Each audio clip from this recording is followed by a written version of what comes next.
what I'm talking about. Wait! Okay, now, from the beginning. Hit it, boys.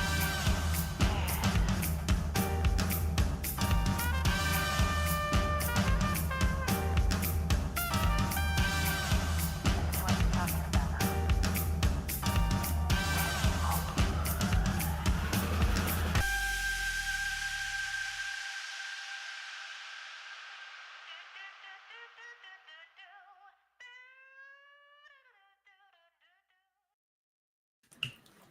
Hey, everybody. Welcome into the Arena Multiplatform Gaming News Podcast, episode 151. I'm your host, Expat, along with my co-hosts, Burley of Burleyman Gaming and Fubu87. Are you guys getting ready for Halloween? I'm ready. I'm gonna get some masks. I'm gonna trick or treat. I just want the candy. Burley, yeah. How about you? Oh, I'm getting ready for Halloween, but I'm first got to get my apartment back in order so I can do Halloween right. Yeah. So where you guys are, do you get trick-or-treaters? No, not really. I'm in an apartment building, but like on my street, because there's a couple houses on my street, you don't really get kids. Because like one year I bought when I first moved downtown here about 7-8 years ago. I bought a small box and I was like, oh, okay, you know what? I'll hand out candy to kids and bought like a nice little bowl. No kids came down the street. But like where where my parents, where I grew up, it was like you'd get about 300 or 400 kids every year. How about over there in Madeira, Fubu? Do you guys have trick-or-treating? Yeah. Actually, no, we don't. We don't have.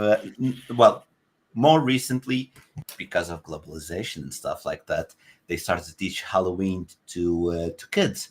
But we do have something similar because Halloween it's on the last day of October, so the first one. Here we have something which is All Saints Day, which is the 1st of November, and we would do. It's basically the same thing, but it's on the 1st of November, and it has a different name, and it doesn't have like the masks.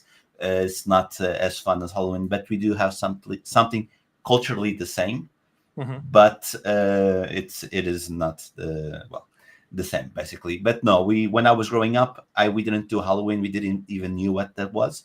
But the more recent generations, like kids like now 14 and below, they know what is Halloween because they learned that in school. Right. Yeah, out here in Japan, it's kind of similar to the U.S. Before I left the U.S., a lot of parents started taking their children to shopping malls.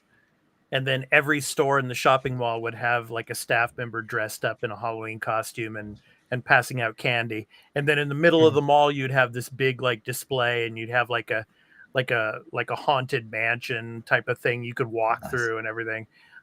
So they're doing the same type of stuff here in Japan now. A lot of the big shopping malls around in the cities are incorporating that and doing that as well. So because we don't have like trick-or-treating, going from house to house or anything like that here in Japan. So yeah, it's usually at schools, I'll have like Halloween parties and things like that, and people will watch like horror movies and things like that. But yeah, so it's a little bit similar, but then again, in the ways that we used to do it in America a long time ago, they don't do that. But yeah. So anyway, this is kind of our horror game type of episode. Obviously, we're going to be talking about Alan Wake 2, which is a big game that released yesterday. We're going to be talking about that. We're going to be talking about PlayStation Spider-Man 2 news, as well as the PS Plus story that dropped yesterday. We're going to talk a little bit about that. Lots of different stuff we're going to be talking about in this episode. We're going to be talking about the Microsoft partner preview, giving our impressions of that. So a lot to cover in this episode of the podcast. But before we get into all that, and before we talk about the games that we've been playing this past week, here is a brief word about where you can find our podcast in audio and video formats. discuss what they have been playing, this episode of The Arena, a multi-platform gaming news podcast's ad-free version in audio and video formats, will be going to Patreon after being recorded. So if you would like to support the show and become a patron at the entry tier 1 level at $1 per month and get every episode including exclusive ad-free post-show content in video format when recorded, please visit patreon.com/thearenaproductions for further details. The audio version of the podcast will be uploaded to all free podcast services where you can find us on any podcast app for iOS or Android, and in the video version, it will be on our YouTube channel, The Arena Productions. For the audio version, just download your favorite podcast app and search for The Arena, a multi-platform gaming news podcast. Subscribe, follow us, post a review, and leave us questions, comments, and feedback if you like, if that feature is available there, and spread the word about the podcast. We also have a Discord called The Arena Productions, where you can join and chat with the Arena Productions community, and the podcast audio website is at thearenapodcast.podbean.com, where you can follow us and leave questions and comments as well. For all information regarding the podcast and our entertainment and pop culture related content, along with our blog and forums, visit the official website of The Arena Productions at www.thearenaproductions.com. Finally, you can also follow us on Twitter at The Arena AMPGNP, as well as on Instagram at The Arena Productions. Now, back to the show. All right, guys. We'll talk about the games we've been playing this past week. Burley, I'm doing it again, man. I downloaded Dead Space, the Dead Space remake, and I started it again. And boy, oh boy, man, it looks pretty. It does. It looks much better. Obviously, the original has held up over the years, but I'm starting the remake, and yeah, it looks solid, man. I just started playing a couple hours of it today, earlier in the afternoon. So yeah, I'm excited to get more into that and get into House of Ashes like we talked about during the weekday live show. So so excited to get back into Dead Space again for like the umpteenth time. You gonna do a plasma cutter only run with this run, or are you gonna? I don't know. Maybe. I mean, yeah, the plasma cutter was my go-to weapon the last time. So yeah, It is a great weapon. it is, man. It is. Yeah. How about you, man? What have you been playing? Oh, sorry. Burley, go ahead, man. And then you, Fubu, after Burley. Yeah. I started up both Spider-Man 2 and Mario Wonder.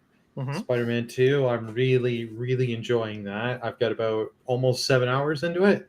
Mhm. It is a lot of fun. If you like the other Spider-Man games, I can say from just this beginning, Mhm. you will love it. But I highly recommend, because I know people that have jumped from just Spider-Man 1, went to 2, plays Miles Morales, because early on, they do make some mentions to stuff that happened in Miles Morales. I think that way you have a better understanding, and you'll get some more with certain characters that they bring in and dialogue. Right. Mario Wonder, I'm really enjoying it. This is one of the best 2D Mario platformers they've made. I think it might even be better than Super Mario World on the Super Nintendo. Oh, So wow. now everyone holds that one high, and I really enjoyed that one. Is it better than Odyssey? Well, that's the thing. They're two different style of games. So Right. That is a hard question, and I will be in the coming weeks getting some footage and recording extra takes. I'm kind of for Spider-Man. It'll probably be after I beat the game Mario Wonder. Probably in a couple days I'll get the footage and we'll do that. But I've also I went back to Mirage. I've played a little bit last night and some this morning. Nice. And yeah, you really feel that game is they've bloated some of the story elements to make this, because this was original DLC to stretch the length, and it's like and the climbing I'm having so many times where Basm should be able to climb it, and just it's like, okay, let's roll the D20 here. I only rolled a 7. He's not going to climb that. So I don't want to spoil Valhalla for any of you who have not played the game, but just to say that Bassam is in Valhalla. But I want to ask you, Burley, how much of a change in Bassam's character is there between this game Mirage and when you get to play him in Valhalla? He's more, I don't want to use the word naive. He's more curious in this. Okay. And because he's learning. You're going from what he was into him becoming part of the Hidden Ones, or Assassin's Order, even though it's not called the Assassin's Order yet. Yeah. Okay. Yeah. Fubu, it's your turn. What have you been playing this past week? Besides the usual two, which I won't mention again because everyone knows. Uh, no. So remember, I finished Marvel Midnight Suns, and I went back to Sea of Stars, and Nice. they did something. And sorry if I'm going to spoil, but I've played so many games that sometimes, I already know all the twists. But this time they did a twist so good, which is basically you start the game. And there's the archivist, and you think, oh, he's archivist books. He's telling the story. He's the narrator. Yeah. And then in the middle of the game, actually, the narrator is part of the game. He's not the end game. He's like in the middle, and he starts helping the team. And I was like, whoa, I wasn't expecting this. And I love getting like twists that I'm not expecting. I love getting those. And then he's part of the game. Like he wasn't telling the story in the future. He was telling the story as it was progressing. And now he doesn't tell the story anymore because he doesn't know the story because it's still going to happen. And I just love it. I'm loving it. It's a perfect game for me. It's modern but feels old. The gameplay, everything, the story feels really, really fresh. I have a question for you. Yeah. I have a question for you. Did you find Burley yet in the game? I was searching for Burley. I actually found the crypt. I was searching for Burley. Okay. I was like, no, this is too much. But I did love the touch because there's the small crypts and then there's the bigger crypts. And I actually got emotional in some because it was homage to pets. And that breaks my heart. Like, the greatest boy ever, rest in peace, stuff like for the dog and the cats and birds. It was something really, that's a fantastic touch by the studio that did the game. Fantastic touch. I really like that. Yeah, you can But I'm going to search. I was going to say, to help your search with that, I will give you, because I made a clip, it got clipped on my Twitch. You can enter certain people's numbers. There are certain numbers. So I'll find it and send it to you, and you can find mine. Because I was going to try and find you just to send the picture. Look who I found. But I saw, no, that's too many to go around. Yeah. Well, Fubu, I'll just tell you this right now. You're not going to find me. I am nowhere to be found in Sea of Stars. Well, Burley was a Kickstarter, so that's one of the reasons why. I remember you guys at the start when the game came out. You were talking about that. Good stuff. Remember. It's a great game.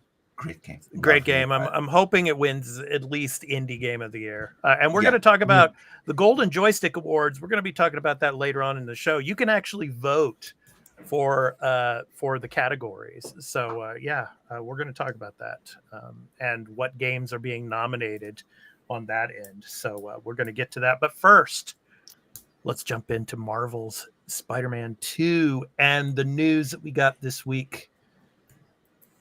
2.5 million copies on day one, making it the fastest selling PlayStation Studios game ever, guys.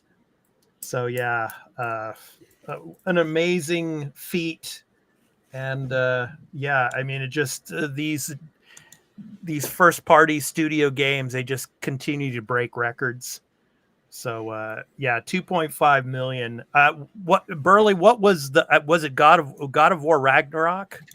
Was the game that had the record before this, I think, right? Yeah. Yes, God of War Ragnarok hold it, and it's basically almost like WWE wrestling here, or WWF for those back in the day, of them just passing that title around. Yeah, but good on them. Like, especially since, remember, this is a next gen game, so it is only on one platform, only on PS5, and it is over here in Canada, the $89 before tax, so $101 game. Right. So, but hats off to Insomniac, man. I mean, I think this is my personal opinion. I think Burley, you probably agree with me. Fubu, you probably agree as well. Insomniac Games is probably, besides Naughty Dog, I would say Insomniac is the best first-party studio for Sony. I mean, it's amazing. Yeah, I think it's the best. Yeah, I think it's better than Naughty Dog. From the article over at Games Radar, Eric Lempel, the senior vice president a head of global marketing at Sony Interactive Entertainment said, quote, Insomniac Games holds itself to incredibly high standards when it comes to delivering engaging and innovative gameplay experiences, end quote. So, quote, built from the ground up to take advantage of the unique features of PlayStation 5, the goal was to massively build off the action, storylines, and features from the first two games. And we also got word just yesterday that Wolverine, which is their next project, will be in the same world as the Spider-Man 2 game. So that'll be interesting as well. So they said, quote, with an epic storyline, 2 playable superheroes, a visually stunning Marvel's New York, and so much more, this is a game you can get lost in for hours. On behalf of Sony Interactive Entertainment, I want to say thank you to the fans. We truly hope you are enjoying your time playing as Peter and Miles in this amazing adventure, end quote. So, Burley, I'll throw it to you, man. What are your thoughts on this 2.5 million? And now it's probably what, close to 5 million or something like that. I'm sure they've hit, if they haven't hit 5 million, they're at like 4.99 million. Yeah, no, really good on Insomniac. I agree. Insomniac is my favorite PlayStation developer, and they've shown with everything they've put to the PS5, they've shown they know how to use the PS5. Everything, the DualSense controller, they know how to best incorporate everything of what this console can do. Honestly, I wouldn't be surprised if other Sony devs reach out to them, being like, how can you best take advantage of this and learn? And we have in the chat here, Lee the Hatless saying, when games are good, they sell. I feel we have really good games exclusive to PS5. Oh, yeah. Oh, yeah. Yeah. When games are this good, they're going to sell. Yeah, well, it's a trend that's continued. I mean, during the PS4 generation, you had a ton of them as well. So, yeah. Fubu, your thoughts? Actually, first of all, I want to say hi to Leah. I hope everything's well with her.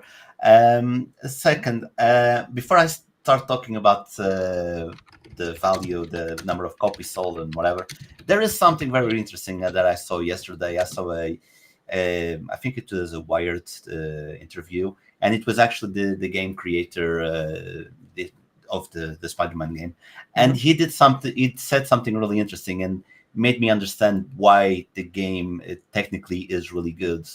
It's because one of the core members of the creative team, or whatever, I don't know the exact name, he was one of the main people that created the PlayStation 5. So he knows better than anyone how the PlayStation works, what suits the game. So they have an expert on PlayStation in the team, because sometimes there's creative teams, they don't. Yeah, they have the developer kits, but they're no experts. They just tinker around.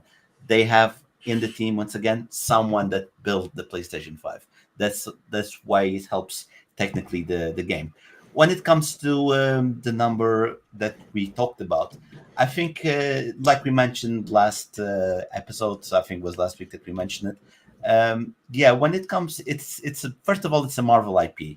When we did the prediction if it was going to sell more games than God of War, we all agreed that it would sell more games than God of War, because the IP is more worldwide known than God of War. Since I was, let's say, a teen, that's when God of War came out. I've known Spider-Man since I was a kid. I only knew God of War because I was a gamer. So for someone that has some extra cash, is a Spider-Man fan since they're kids, they're going to buy the game because they want to try it out. And then there's another type. I don't think it made more money for one simple reason. I don't want to badmouth the game. I wasn't expecting to be... I was expecting to be better, but not as good as the original one, because the original one caught us all by surprise, and that's always good. And then I wasn't expecting the improvements in this one. And this game, and I didn't get the game on day one, because I was thinking it's not going to live up to the hype of the previous one. And I am very happy to say that I am wrong. This game is much, much better. I'm looking at Fryman's. This is still Fryman's gameplay, right? Yes, shout out to yeah, Fryman14. Yes, one of our Yeah. patrons who gave It's- gave us this gameplay footage for And the show. I'm loving it. I'm loving it. I was talking again. I said this last week. I'm going to say again. I had my girlfriend here a little while ago, and I was like, yeah, when my paycheck drops, I'm going to get the game so we can play this together because she likes the game as well. Yeah. So one of the reasons the game didn't do better numbers, it's probably because there's gamers like me that was like, oh, it's not going to live up to the hype, and I'll get it later. But no, it lives up to the hype. It destroys the hype from the previous game. This is a masterpiece. This is definitely a masterpiece for me. Well, PlayStation is very lucky that they have the marketing rights to Spider-Man, from Marvel. Yeah, so to be able to make these games. So they're benefiting from that for sure. So Oh yeah. Well, because your point of saying like it might not selling better. The only thing is like this is Broketober. We've been calling like you had the same day Mario Wonder came out a few days before this. You had Sonic. You've had Assassin's Creed. There's been a lot of titles that came this month. And now you got Alan Wake too. Yeah. So exactly. There's so much, and you can only afford so much. So it's like people are making choices and always wondering, did I make the right decision? Waiting on this, buying this day one. Yeah, Yeah, if it was a more empty month in terms of games, I think it would have sold much more. I was looking at my notes. I forgot to say this. This game was the 4th biggest launch in the UK this year, behind 3 games. Behind Legend of Zelda, Tears of the Kingdom. But come on, that's one of the biggest IP in the world. EAFC and Hogwarts Legacy. It's like Hogwarts Legacy is to the UK what Mario is to Japan. Okay, so it is really, and that shows a lot because again, Legend of Zelda, one of the biggest IP in the world. EFC, it's the land of football. That's where the best football league in the world is. And again, Hogwarts Legacy, they invented Harry Potter, so they are very connected. So Spider-Man being on the top 4, it says really, really something, because I would say that Spider-Man would be more of an American thing because it was created in America, right? But you see how impactful it is worldwide. It is on the top 4 in the UK. Yep. All right. So that is the positive PlayStation news that we have to talk about. Now let's get to kind of the negative news of PlayStation that dropped in the past 24 hours. And we've been talking about it for weeks and over the past month since it actually did happen. We got a Sony, basically the PlayStation Plus prices. Sony is defending these price increases. So let's go ahead and talk about that. So, basically the move saw the cost of the 12-month subscription plans for the service, Essential, Extra, and Premium tiers rise by between $20 and $40, guys. So I'll go ahead and give you the article here from Video Games Chronicle. So it's coming. There it is. So, and you see the little emoji there with the Xbox Game Pass. I had to throw that in because, they're probably going to be trying to take advantage of the fact that because these price increases are probably going to make people cancel their subscriptions. Well, maybe they'll go over to Game Pass if they are in the Xbox ecosystem. We shall see about that. But anyway, so it goes on. Sony Interactive Entertainment Senior Vice President and Head of Global Marketing, Eric Lempel, was asked to explain the price hikes in an interview with Barron's. Quote, "We want to make PlayStation Plus great," end quote. Quote, "With our reboot last year and introducing the tier system, a lot of customers have recognized that there's a lot of value in PlayStation 5. Quote, like practically everything else in the world, we have to look at our pricing and we have to adjust to market conditions. Quote, I'm happy to say, unlike a lot of other subscription services out there, we haven't touched the PlayStation Plus pricing for 85% of the world in many years. So this was the first time we did something there. So Microsoft also raised prices for its rival subscription service, Game Pass, in July, although the increases were relatively small. So the monthly price of a Game Pass console subscription rose from $9.99 to $10.99, while the Xbox Game Pass Ultimate price increased from $14.99 per month to $16.99. So Limpel was asked for his thoughts on Game Pass and Microsoft's strategy of adding first-party titles to the service at release, which Sony doesn't do for PlayStation Plus. He says, quote, "It comes down to what you're going to get in the service in terms of the type of game and the quality of games," end quote. Quote, "I can't comment on what the competition is doing, but with us, we feel we're offering a great curated catalog of games, as well as other features and services with PlayStation Plus." And then he goes on, quote, "Also, we give you the options with the 3 tiers to engage as much or as little as you want, depending on what you'd like to do." So, but I think the problem here is a lot of gamers feel that you're not getting enough for this service. And now they're just raising the prices by like 35%. So, yeah, what do you guys think? Fubu, I'll start with you on this one. What are your thoughts on this, the increases and PlayStation trying to justify them? Look, in my opinion, if they do things right, they don't need to justify. Look, I don't like price hikes because it's coming out of my wallet. And for example, let's talk about that cloud streaming thing that we talked a few weeks ago, and it's already available in Europe. Maybe I'm getting too old, but I don't get that because we already had that. Like they're doing that now with PlayStation 4 games. But again, if I want to play on my phone, I'll have to connect with the remote play.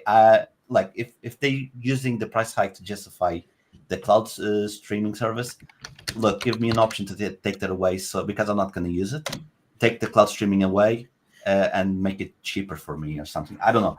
But the only way they can justify if they want without explaining is start giving good games. Like you go and watch Xbox, they gave Starfield. Come on, that it's worth the money for the Game Pass when they give Starfield. There's no big releases now, but let's say in February, if with this price in February, just give Final Fantasy VII Rebirth like on day one. Do that. If they do that, I'm going to be happy with the price. I don't mind paying more if I get more quality out of it. Like, they won't. That's the problem. Yeah, and won't. I will definitely reduce because again, I need the internet connection to play online. So I'll reduce because I'm not getting my money for the PS1 classics. That's why I have the highest tier.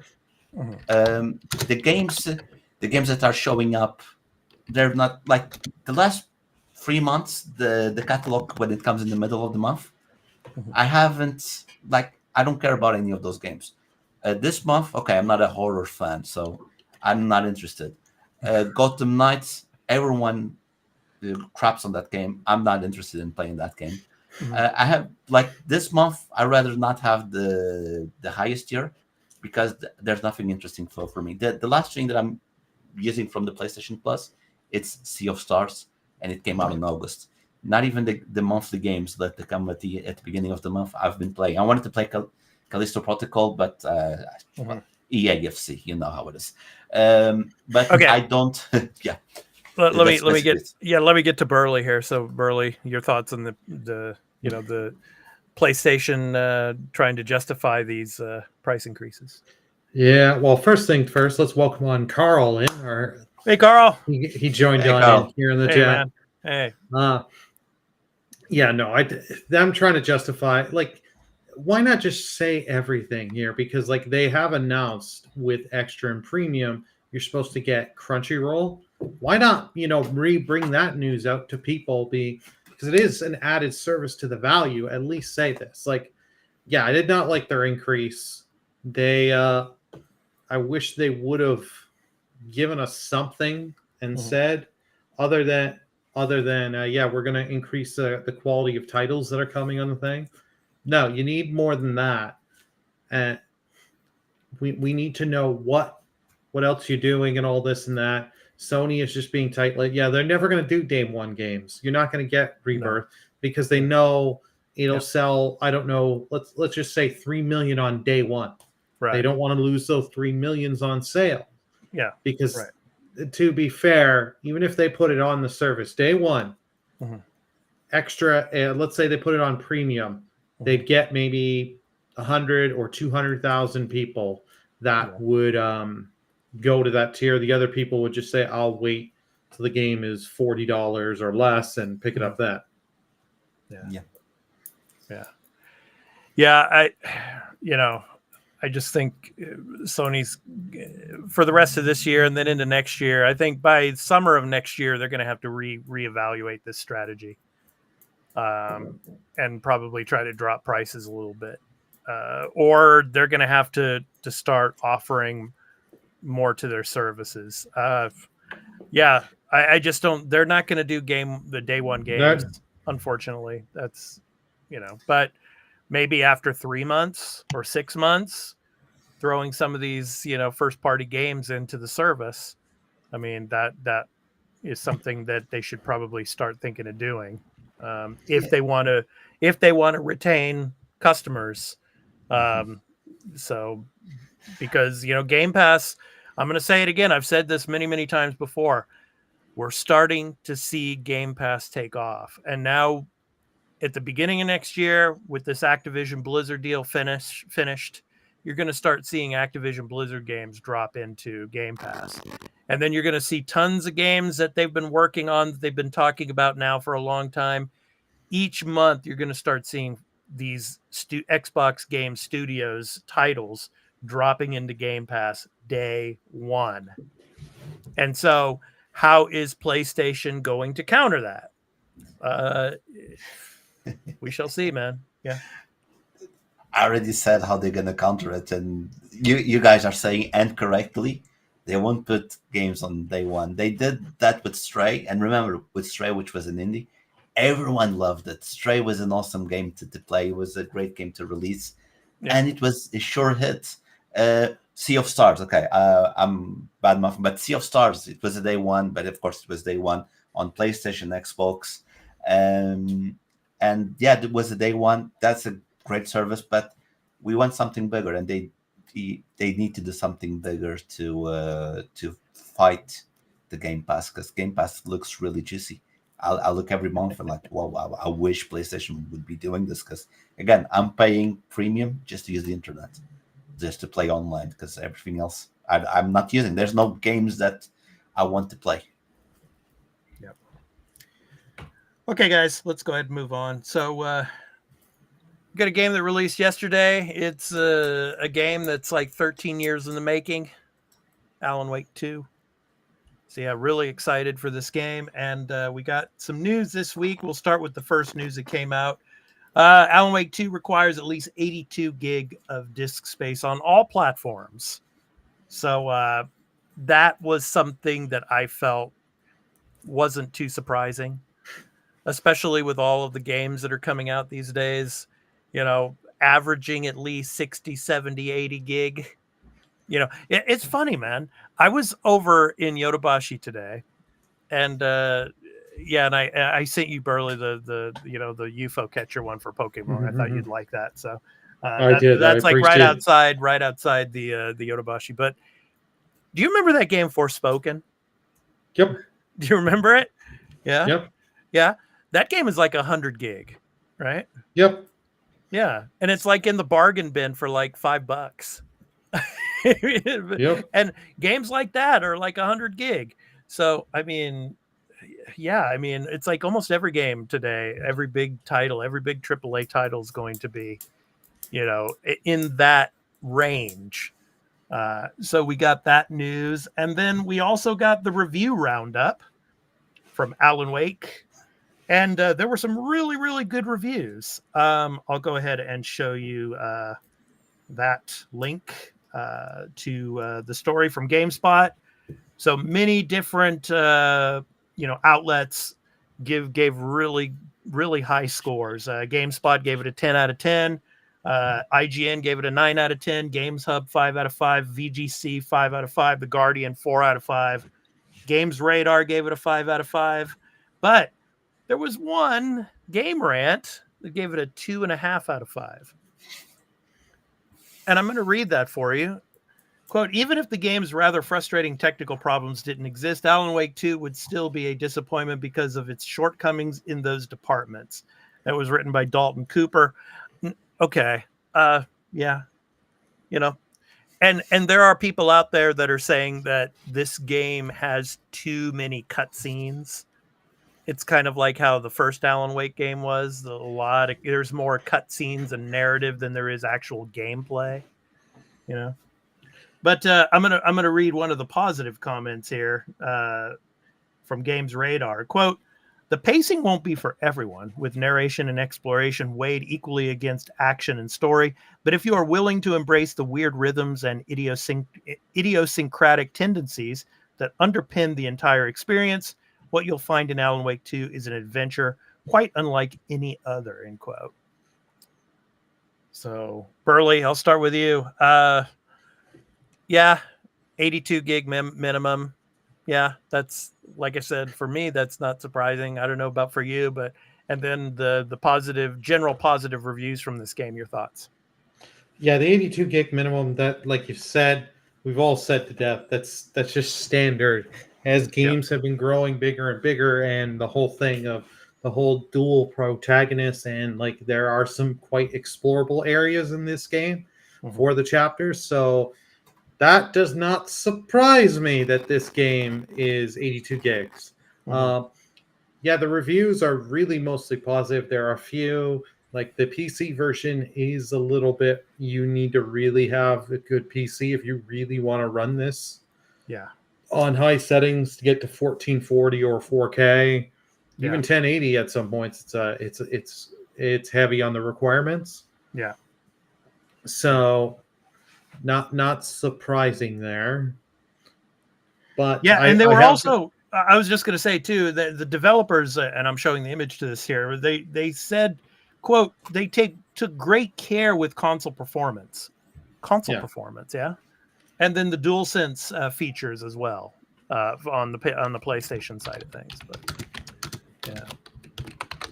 So yeah, and they also confirmed that if you have the PC but have a DualSense controller, you will get the haptic feedback and all that. Nice, yeah. Fubu, your thoughts on the disk space and on the reviews? Yeah, well, first of all, when it comes to space, I was surprised because maybe I'm used to big games with a lot of space to fill.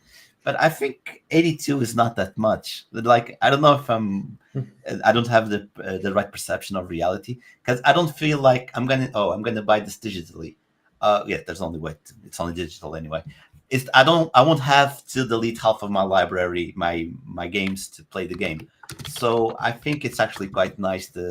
I'm very pleased with the game size, but makes me think. I don't know a lot about this game, to be honest. I won't, but it gives me the idea that, okay, I know it's the protagonists. What I think is they will, and from what I understood, it's like alternate realities or something. I think they're going to be a lot in the same spaces, but there will be some changes to the spaces. I think the game will be more linear. And now with the story of, it has a lot of cutscenes. It explains the size. I don't think it's going to be a very big game. I think they will do what they did with The Last of Us 2, what happened in the game, which is the two sides. So you'll do one part with Alan Wake, and then you'll do the other part with the female. I don't know her name. Well, the FBI agent. Yes. The FBI, yes, the FBI agent. So what I mean is the story won't be that long, but and I think they will probably cohabitate the same areas, but with different scenario. And I don't think the game is going to be that big, in my opinion. When it comes to the review, I have to say, this is how you handle IP. Like, I'm just going to run away a little bit, but do you remember the original Star Wars? It was so tasty. They were so good because it were so far apart. Nowadays, we get it a lot, and it's not as tasty. So Alan Wake is a cult classic, the original one. Everyone loved the game. And they were like, oh, the people enjoy this game. Let's start pumping. No, let's give it some time. it made the desire. It gives the nostalgic feel, like, oh, I'm going to play Alan Wake 2. I waited so many years. And when it comes to the reviews, I was very pleased to see all of these reviews. And the only negative one, which I do have it, I took note of that. I think there's a saying in Portuguese. I'm going to translate it, so it might not sound as good, but either it's the hammer or the smith. And in this case, I think it's the smith, because everyone else enjoyed the game. If everyone else hated the game, okay, it's a problem with the game. But because it was one reviewer that didn't like the game, I think it's personal. He doesn't like the game. It's just simple as that. It's not a bad game, and he couldn't separate is not enjoying the game from the technical that the game is, because a lot of people are saying great things about technical stuff. Yeah, but like I said, it's been a long time coming. So there's been a lot of time to marinate on the first game. And then, of course, you had American Nightmare, and then, of course, you had the remaster of the first game. And then, of course, you had the DLC for Control, which Alan Wake is in. So, yeah, I mean, it's been a long time coming. So, I'm really excited for the positive reviews. And jumping into this. So, yeah, really excited. So let's go ahead and move on. So going back to the Xbox side of things for a little bit, this week we did have a Xbox partner preview event. And this was really interesting because a lot of people are talking about, is this going to become like a monthly thing now? Kind of like a state of play, or kind of like a Nintendo Direct. So, Xbox is putting these partner previews together, and we got the first one this week, and I'm going to go ahead and show you some of the trailers. I'm not going to show you the Alan Wake 2 one, because we're going to be diving into Alan Wake 2 more during the topic of the show. But Alan Wake 2 was a trailer that was shown during this event. But the first one I'm going to show you guys, this is from... and I'm going to go ahead and get this image up for you guys, and go ahead and show you the link to the article of everything that was announced at the Xbox partner preview. So the first one that they did show, and I do have this trailer here, is for Infinite Wealth. And what's really interesting is Gaiden, the man who erased his name, is coming next month, and there will be a demo of Yakuza 8 or Ryuga Gotoku. Like a Dragon 8. The demo will be coming with Gaiden. So, and they showed, of course, some of the side stuff that you can do. So, really, really fun stuff to look at here. So, I'll go ahead and read a little bit of this for you. So, the main situation featured in this trailer was Dondoko Island, which is an Animal Crossing-like mini game that takes Ichiban to another island where he can build a house, meet tourists, fight intruders, and customize the island in various ways. So, I mean, you can just get lost in all of this. Your guys' thoughts. Burley, I'll start with you. Yeah, no, it was a good trailer. I didn't expect to see this game show up there. But, hey, you know what? They're going... They always have a lot of mini games and different kind of things in these Yakuza Like a Dragon game, so doesn't surprise me. So it's like, yeah, you can, there's a good amount of people that are, once you start building, you have access to your resort and start building it up, that you're going to get a lot of people just spending time on this and being like, oh, I should probably go to the store. Like, the game is probably going to lock you up. Be like, you can't get this till you've beaten main quest mission 12. And people being like, fine, I guess I'll play the story now. Fubu, your thoughts? Yeah, that him riding the dolphin always kills me. That's so funny.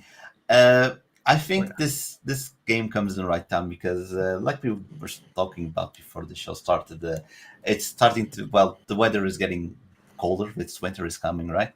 I think this is a great time to come out this game, because people are going to be stuck in house, so they will have a sense of holidays playing the game like this, and Yeah, I'm enjoying the game. It's going crazy. I like these types of crazy games. It looks like a fun thing to do when you're closed in the house and you can't go out. It's going to give you a sense of freedom and a sense of summer like. Fubu, before you go out, I want to say in the chat, Leah the Hatless, I love what this person says here. What a decrease in life from mobster to work in tourism sector. That's so good. Yeah, that's spot on, man. Yeah. Trust me, it's really bad. It's really bad working in tourism now. It used to be classy. Now it's kind of it's really hard. I think being a mobster, it's more profitable and less work, to be honest. Yeah. Oh no, maybe Ichiban will bring some class to this. Yeah. You know, every time I hear the name Ichiban, it reminds me of that segment in the Friends show. Ichiban. Well, do you know what Ichiban means in Japanese? No. The translation, Ichiban means number one.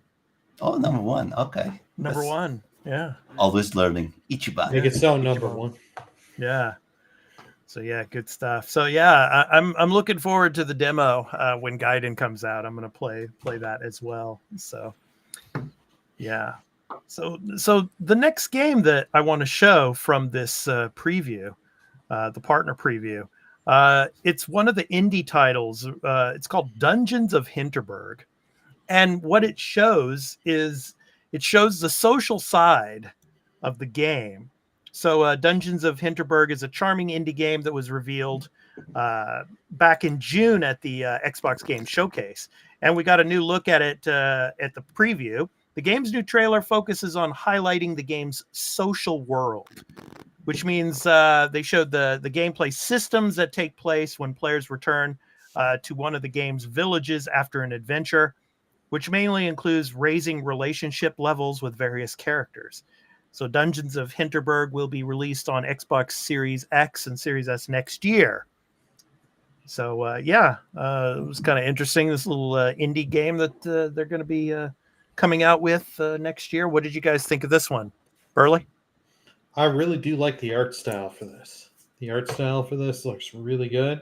Mm-hmm. And then I do like, you don't get much of the combat shown, but you get a little bit of it. You get some puzzle solving, some interesting abilities. Mm-hmm. This is something I will definitely keep my eye on. Mm-hmm. And eventually we'll try it. Yep. Fubu? Yeah, I have to agree with Burley. When I saw the trailer for the first time, I was like, wow, I love the art style. Mm-hmm. It's something that I will be paying attention. The social aspect. Maybe it's going to be like a Persona, but not that much, where you have the social aspect and you have the fighting and then you have the puzzles. I think it's going in the right way. Looks like it's going to be a really fun game. I did like the combat. It's more action based. It's not going to be as slow. It's going to be interesting to play because I do like these type of indie games. I don't know. It's giving me Chia vibes. I don't know if you remember Chia. Yeah. It's giving me Chia vibes, and I played that game. I really liked it a lot, and I think it's going the same way. And I hope it's a day one on PlayStation Plus, since I'm going to pay so much. Good luck with that. I'll bet you a case of spiritual opium right now. This is coming to Game Pass day one. Yeah. I really hope. I hope you guys are lucky to have. Yeah, it says it at the end of the trailer, Game Pass. So there you go. It is. Hey. Yeah. All right. Now I owe you a case of spiritual opium. No, you don't. No. It's because it just showed it there. All right. So next up, a game. Fubu is probably really interested in Metal Gear Solid Delta Snake Eater. And it's going to run on Unreal Engine 5. So Konami surprised Metal Gear fans by providing the first in-engine look at Metal Gear Solid Delta Snake Eater, a remake of the third game in the Metal Gear Solid series. We see many iconic locations from early on in the game, and they all look gorgeous. From what the article says. So the game is in Unreal Engine 5, Fubu. So what do you think of what they showed here? Oh, this looks amazing. I remember playing the original, the Metal Gear Solid 3. Mm-hmm. I'm going to be honest, I usually hate prequels, but this prequel I love. It is the gameplay on the original one. it is very stiff. It was a thing of the time. It was PlayStation 2. It was very stiff. And then as well, the game industry graphics engines progressed. All the games, Metal Gear in this case, became a little more less stiff, more agile. And you have Metal Gear 4, which is a perfect way that you play the game. I think the gameplay will be less stiff. You have the crouch walk, which you only had on the 3DS version, which I also had. I still have that one, actually. They're doing what they did with Crisis Core, basically. They're upgrading the graphics like it's going to be the best graphics possible, and they're going to tweak the gameplay. On the other day, you were doing the live show, and you were saying, I don't remember if he could grab himself. I don't know if you remember, you were talking about that. He was on the ledge holding. Remember? That was on the original game. You could do that in the original game. So I was referring to Uncharted and the way they were Uncharted. Climbing around. Okay. Climbing around walls and stuff like that. So. Okay. But maybe I don't remember that. But what they're doing great. You're just doing the upgrade because Metal Gear Solid 3, it is a perfect game. It just needed to do an update to more recent times. Perfect example of that, Resident Evil 4. Okay. A perfect game? Oh, yeah. I really think Metal Gear Solid. Is there truly a perfect game? Well, it depends on person by person. I'm just giving you crap. I mean, No. To each his own. Everybody has their favorite games, and everybody's favorite game is like a perfect game. But that's that's just my personal opinion. I don't think there is a perfect game. I don't think there is a 10 out of 10 game. I mean, there could be a 9.9, but I don't think there is such thing as a perfect game. There's always something that can be, made better. I mean, like everything else in life, we can all improve on everything, but that's true. Yeah. Burley, your thoughts? Metal Gear Solid Delta Snake Eater. It looks really, really good. It did surprise me at first that they ditched their own engine that they used for Metal Gear 5 to now use switching to Unreal. I guess they realized it's just better to go with this engine. It looks great, but I hope they still keep some stuff from the original, like the whole thing of when you get to a certain boss at the end, if you can change your clock 7 days or you wait 7 days and load up, they die of natural causes, stuff like that. Like, I hope they keep that kind of charm and the feeling into the game. And it looks good for pre-alpha, but this is still a while off before we're getting this game. Don't expect this game 2024 I think is easy and fair to say. Yeah. Leah the Hatless, she says, yes, Tears of the Kingdom is a perfect game. I don't know about perfect. It is a great game. Yeah. I don't know about perfect. Well, to Leah the Hatless, it's probably. Just in my opinion, I love Tears of the Kingdom, and I think it's going to be the one for Game of the Year. She loves Tears of the Kingdom so much. She has the Switch from Tears of the Kingdom. So she's biased. Don't believe her. She's biased. Oh, we all have our biases. Don't get me wrong. Yeah. Okay. And let me go ahead and move this on here. So the next game, and it's going to show up here in a second. The next game was that I put into the trailer here was Ark Survival Ascended. So Ark Survival Ascended is the upgraded Unreal Engine 5 version of Studio Wildcard's popular survival crafting game with dinosaurs. Ark Survival Evolved. While the developer teased this upgrade for a while, we didn't get a first look at gameplay, but until today, or the day of the event. So, you can see beautiful environments and creatures, and players can expect to encounter as they play Ark Survival Ascended. So, Burley, what do you think? You get snakes, you get dinosaurs, you get all that fun stuff. Yeah, it looks good, but this is actually out on Steam, actually, believe it or not, right now as early access. Yeah. And this has not been reviewing well on Steam. So it looks good. I've never played Ark. I've heard good things. But this, if you have the option on Steam right now, I would wait. I would wait on this. Let the bugs, because it is in early access, so there are some stuff. I don't know if it's out yet on console for early access. Let the bugs and let the dinosaurs marinate. I prefer let my them dinosaurs feed on each other. Yeah. I prefer my dinosaurs half robotic. Okay. That's good. Fubu, your thoughts? I don't know. I don't like this. I think this type of game, the trend for this type of game is over.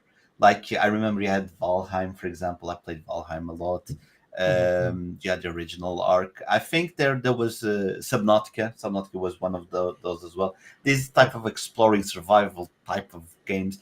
There was a trend 5 years ago. The people would go crazy. I don't think this is going to be good. At least it's not for me. I did like the survival games, but I don't think this is for me. I think it's 2 years too late because this is no one, at least that I have notion. I don't think a lot of people are interested in this. And one of the reasons, thank you, Burley, for complimenting, the reviews on Steam is not that good. It's because people are not hyped for this type of game anymore. Yeah. There you have it. Yeah.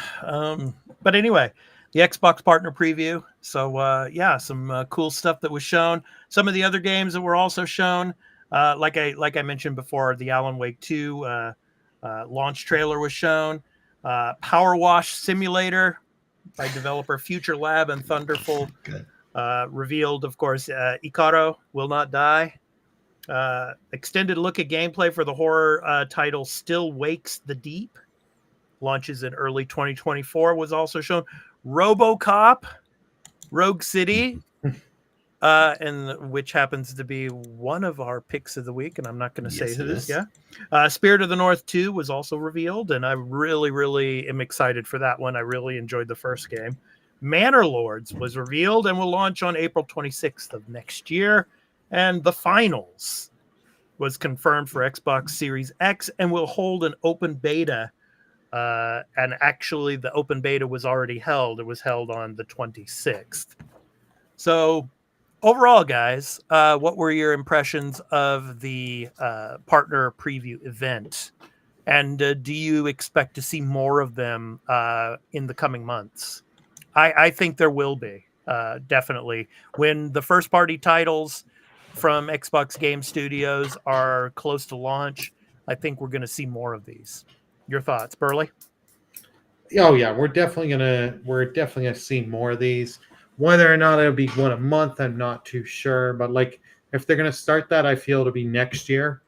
They'll try their best to either get it monthly, if not quarterly, or anytime something's about to come out. Like when Avowed is about to come out, they'll do a thing showing Avowed and a few other games to remind you.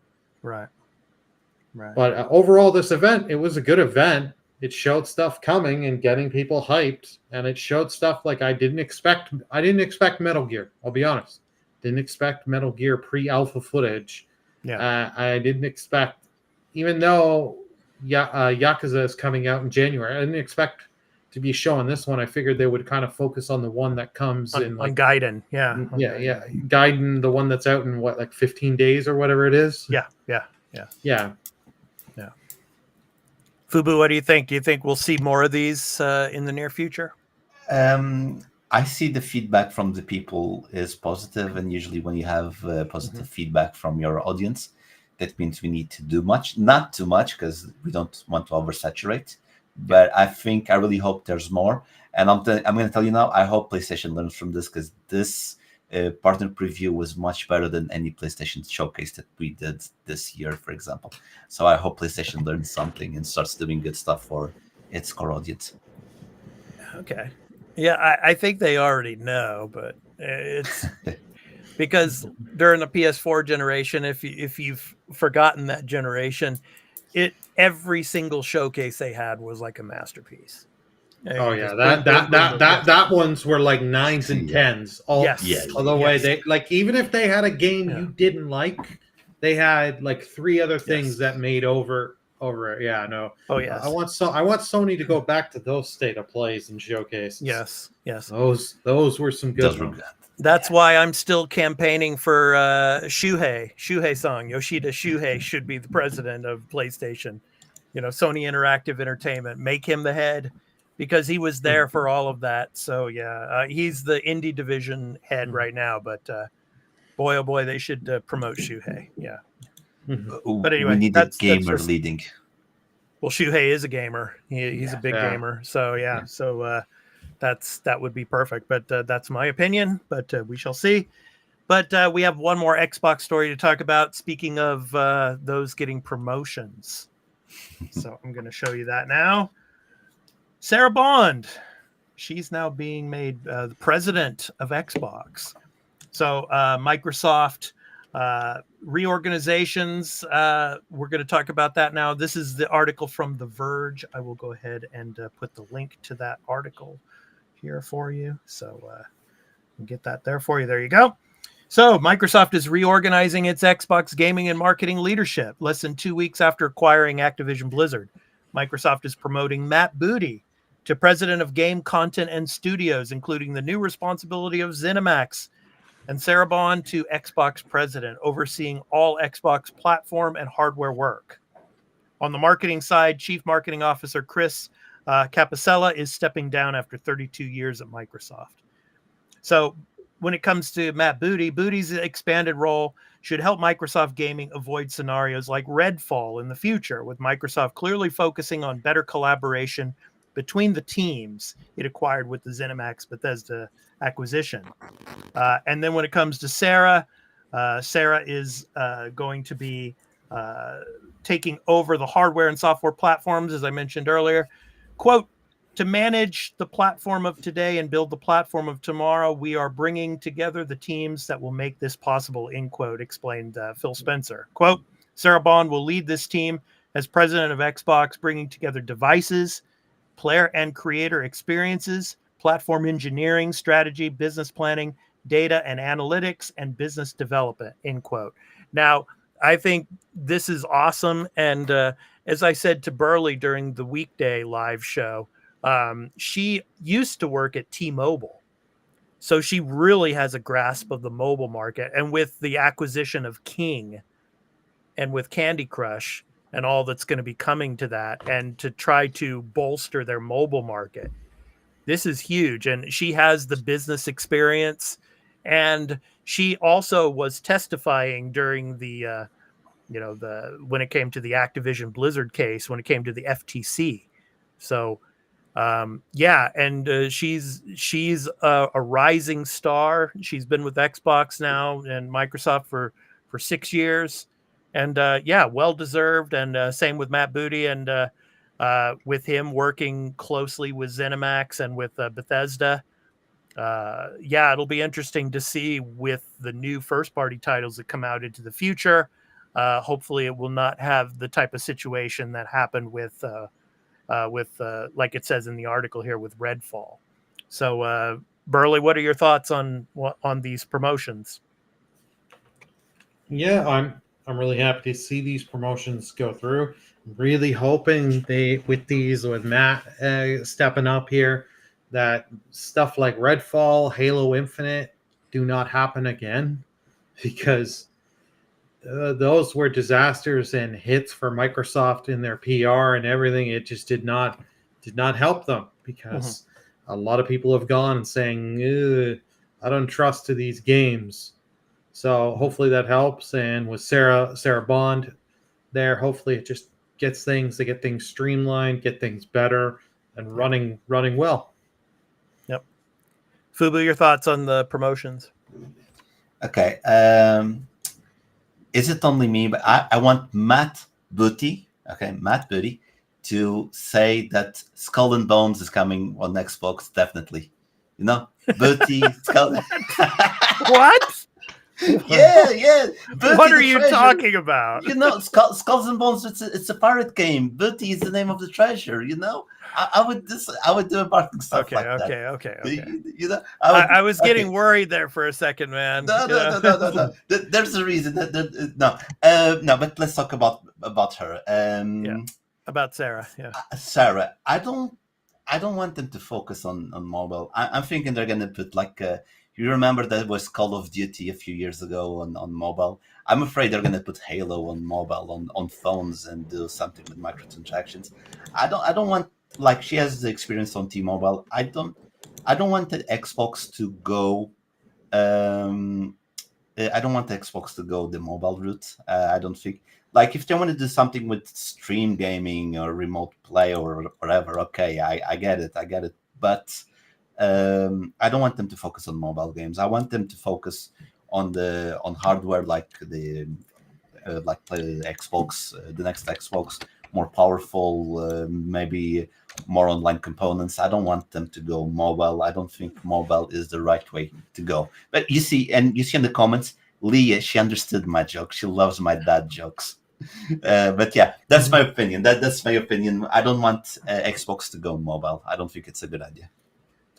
Well, I'll just counter back on that and saying that's the future, though, because I mean, millions. I mean, like out here in Japan, the majority of people play mobile games now. But, you know, I mean, console gaming is, you know, a downtrend, unfortunately, but you got more and more mobile games, and as mobile phones become more sophisticated, they're going to, you know, be as technologically advanced as consoles and PCs. So, I mean, I get it. Yeah. Sorry to interrupt. Actually, last night I was watching a clip of comparing Resident Evil Village on the iPhone and on the PC, and it was amazing. It was amazing. But at the same point, they're you not have there this yet. issue. Yeah. But also there's a situation. Remember what happened with Diablo Immortal? Something that you could play on PC or PlayStation or Xbox, and they put it on a mobile device, and it went terribly. Yeah. Well, I mean, like I said, I mean, it's years off still, and I don't think they're going to completely focus on mobile. They're also going to be focusing on, you know, the hardware, the future, obviously. And it'll be interesting with all the leaks that have happened with the Brooklyn and the controller that the episode where shout out to Lord Cognito that was with us, the controller that was wearing pants. You know? You remember that, Burley? Yeah.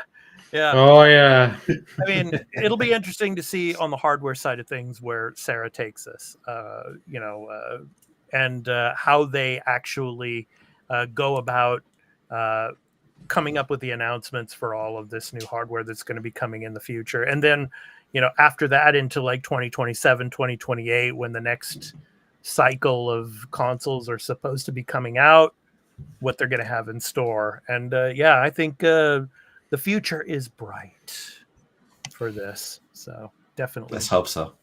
Yes, I think so. I mean, with what they've got going on at Xbox now, it's a lot different from what they've got going on at PlayStation. There's a lot of question marks over with the corporate structure over at the PlayStation side of things right now, with Jim Ryan leaving and you know, and stuff. You know, he's retiring. So what are they going to do? So it'll be interesting to see what happens. But well, for me, Mm-hmm. yeah. No, just keep going. I was just going to say, I want Xbox strong, because if Xbox is strong, that means Sony will work hard to be stronger, and the consumer wins. That's basically it. So the consumer I want success. Wins, man. I just want the consumer to win. I want success to all Nintendo, PCs, Xbox, PlayStation, for everyone, because the consumer wins. Yeah, that is true. All right, so guys, it's award season now. Award season is beginning, and it's going to be fun. We're for weeks and weeks and months, we're going to be talking about game of the year and the games that are winning and everything. So it's time to talk about one of the first awards that's given out each year, the Golden Joystick Awards. You can actually vote now for the ultimate game of the year. If you go to their site, you can actually click on the link to vote now, and you can vote for Ultimate Game of the Year, as well as the performers. So you can check that out. And you have 1 week left to vote. So, I'm going to go through some of these categories here.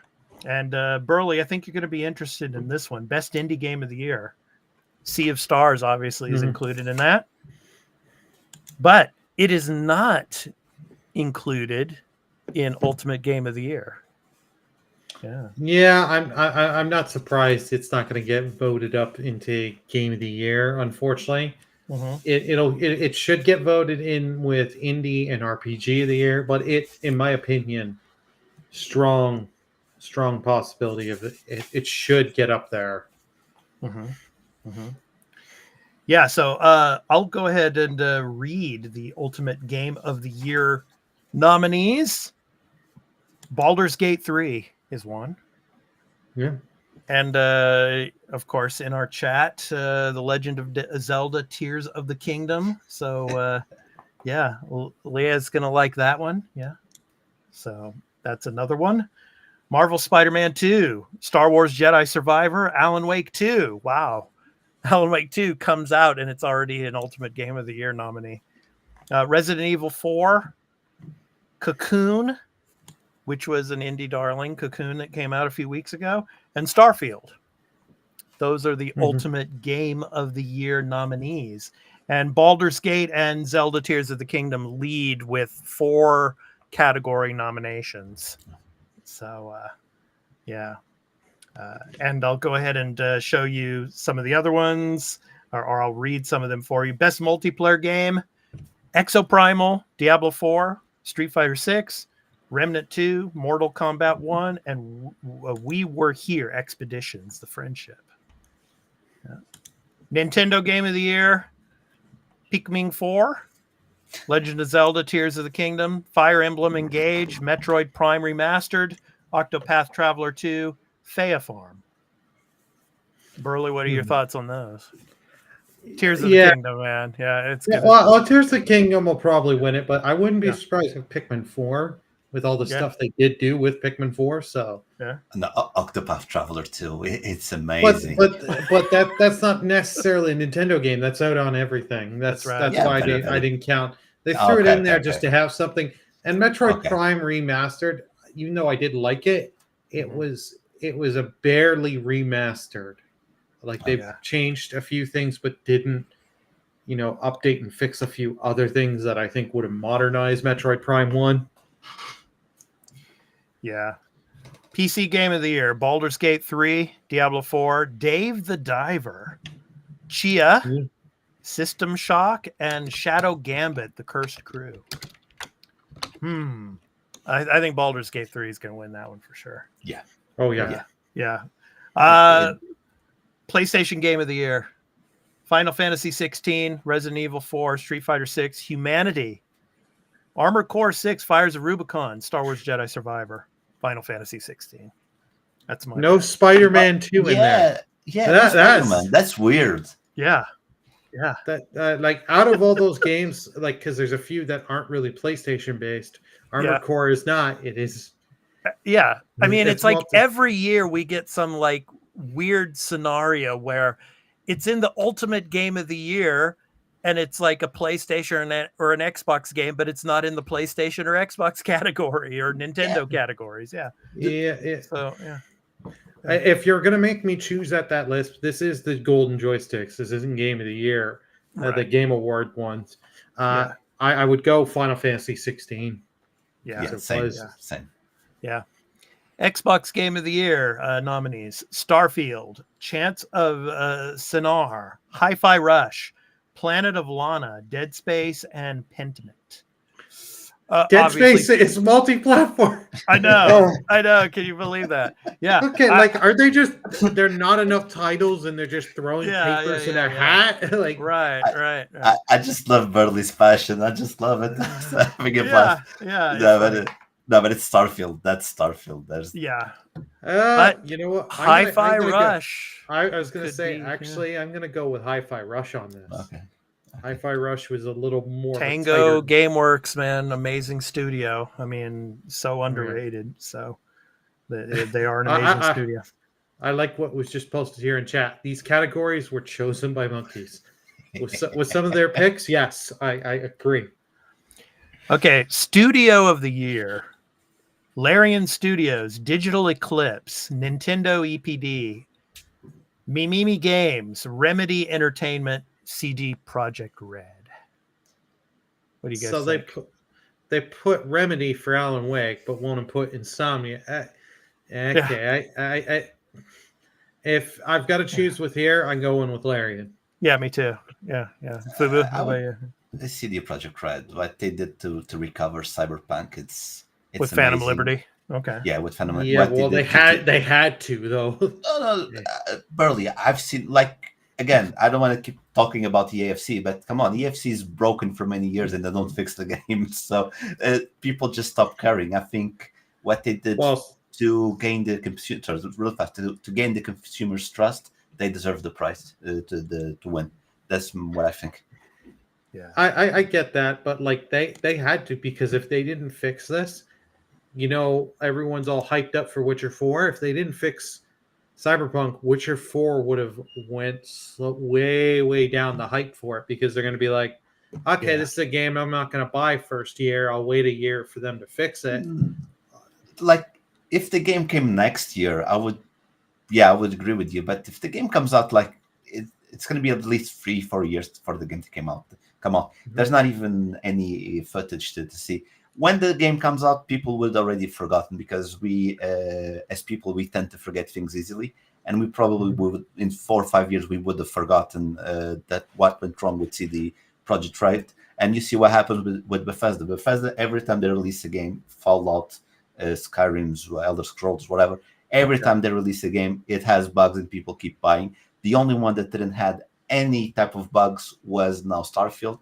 And I think it's because Microsoft was behind it. It was like, you put things right. We don't work with amateurs. Yeah. That's my opinion. Okay, Starfield did have bugs. It was just not Bethesda's typical, where it is a buggy mess. Okay, let's sold a lot. Let's talk a little bit more about the ultimate game of the year. You've got Baldur's Gate 3, Legend of Zelda, Tears of the Kingdom. You've got Spider-Man 2, Star Wars Jedi Survivor, Alan Wake 2, Resident Evil 4, Cocoon, and Starfield. Now, I'm really surprised that Cocoon made this list. I thought maybe Sea of Stars would jump into that, but it's going to be either Baldur's Gate, Tears of the Kingdom, or Spider-Man 2. I was hoping that Starfield would be up there and have a chance to win this, but I'm still sticking with my pick from the beginning of this year. It's going to be Tears of the Kingdom. I mean, it's just, it's just the zeitgeist and all of the fans of Nintendo and of Zelda history that are gonna win again. I just, it's just that niche of a game, like last year, with Elden Ring, the Dark Souls type of fans that are out there, that was the year for that type of game with Elden Ring. And this year it's back to Nintendo again with Tears of the Kingdom. I just don't see, Baldur's Gate is a great game. So is Spider-Man 2. They're all great games, but it's just the gaming gods just are gonna shine down on Tears of the Kingdom again, just like it did for Breath of the Wild. I don't know, thoughts? I agree with you, and Tears did actually improve on stuff with that Breath of the Wild had. So this stuff does not surprise me that they are going to. Hey, people love Tears, people love Breath. And Tears is a step above Breath of the Wild, so I wouldn't be surprised. Like I said, I agree with you. I think Tears has Game of the Year wrapped up. Fuba? First of all, I want to say, maybe I didn't hear it right, but I'm disappointed that Hogwarts Legacy is not in there. I think Hogwarts Legacy has the problem of not coming out too early in the year. If it came out like right now in October, people will be talking more about the game. I think it was really good.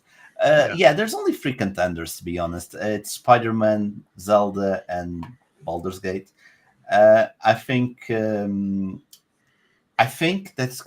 gonna win is gonna be Zelda, because it is a massive game. Like, it came almost at the beginning of the year, and we're almost at the end of the year, and we're still talking about that game.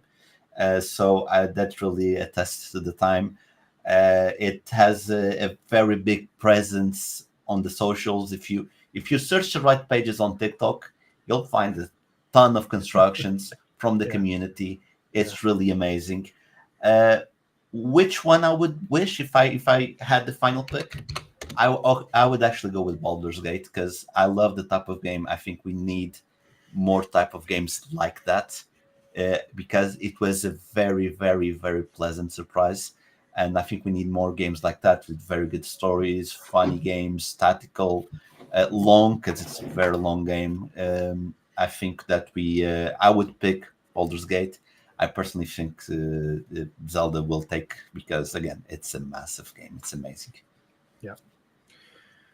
So yeah, you can go to the site for the Golden Joysticks and you can vote. Yeah, you have until October 30th to do that. So yeah, go vote. So Fubu's going to vote for Tears of the Kingdom. Burley's going to vote for Tears of the Kingdom. Lee is going to vote for Tears of the Kingdom. I know Tears of the Kingdom is going to win, but I'm probably going to vote for Starfield. So, because I love playing it. So it's a great game. But anyway, and I played Tears of the Kingdom. You will change your vote. Yeah, you can change your vote. Yeah. All right. Well, let's talk about a game that's actually, it came out yesterday, and it's actually on that Ultimate Game of the Year list of nominees. Alan Wake 2. Is it the best horror game of 2023? So that is our topic of the show. So a lot of horror games came out this year, guys. And another shout out to Fryman14, one of our patrons, who gave us gameplay footage of Alan Wake 2, which I'm going to show you here now. And is it the best horror game of 2023? There are a lot of great horror games this year. Some of the horror games that I love playing, like I'm playing right now, the Dead Space remake. It's technically not a 2023 game, but it is in a sense because it's been remade. So, I mean, Dead Space is one of my favorite games of all time. You know, that it's one of the greatest survival horror games that's ever been made. I love that game. You know, the Dark Pictures that came out this year, Switchback VR, that was pretty terrifying if you're into VR. That came out. Lies of P could be considered a horror title as well. So those of you that are into the Souls types of games, Lies of P was a very, very, very good game. Many, many different games. Amnesia, The Bunker. Yeah, that wasn't my particular game in a sense, but that was another scary one. Layers of Fear. I played that game when it came out in 2016. They remastered it. Layers of Fear and Layers of Fear 2. Those games were pretty scary, guys.